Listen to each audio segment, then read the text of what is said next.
coffers and make it very hard for independents and smaller parties to make their way into this parliament. We saw legislation, 400 pages of it, and many amendments at the last minute, just before a very small debate. Very complex legislation, but legislation which will clearly advantage the big parties. We've got 1 in 3 Australian voters looking for another option outside the duopoly. As their vote is crumbling, they turn to legislation which will fill their coffers and make it more difficult for those many other people, Australians, who want to find their way into the parliament and provide a more diverse parliament. It'll make it harder for the Greens, harder for independents, and it's a duopoly that is removing competition from our parliament. Nothing in these bills which requires honesty in political advertising, nothing in these bills which reduces the power of lobbyists in the corridors of this parliament. Last night was a good night for the political duopoly and a bad night for democracy in Australia. Now, I'd also like to say something about the right to disconnect.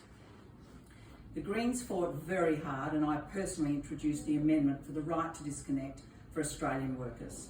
It's a very important right, which means you cannot be required to donate your unpaid time to your boss if they contact you unreasonably.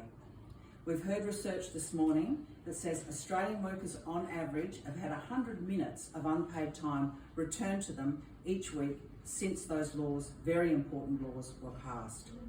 I'm delighted that Australians are donating less of their unpaid time to their boss, getting more time for their family and a decent life. This means the reduction in unpaid overtime is from 3.3 million hours from Australians over a year to 2.2 million hours.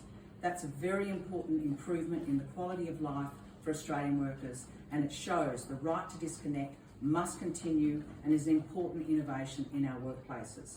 Peter Dutton wants to remove the right to disconnect. He wants to go in the wrong direction and see Australian workers return to giving more and more of their unpaid time to their boss and seeing their technology drive a truck through their lives and their quality of working life.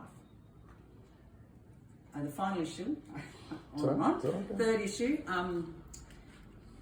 we need a strong public sector in Australia, and Peter Dutton is promising to cut that public service. He's talked about a reduction of 36,000 jobs by attrition or direct cuts.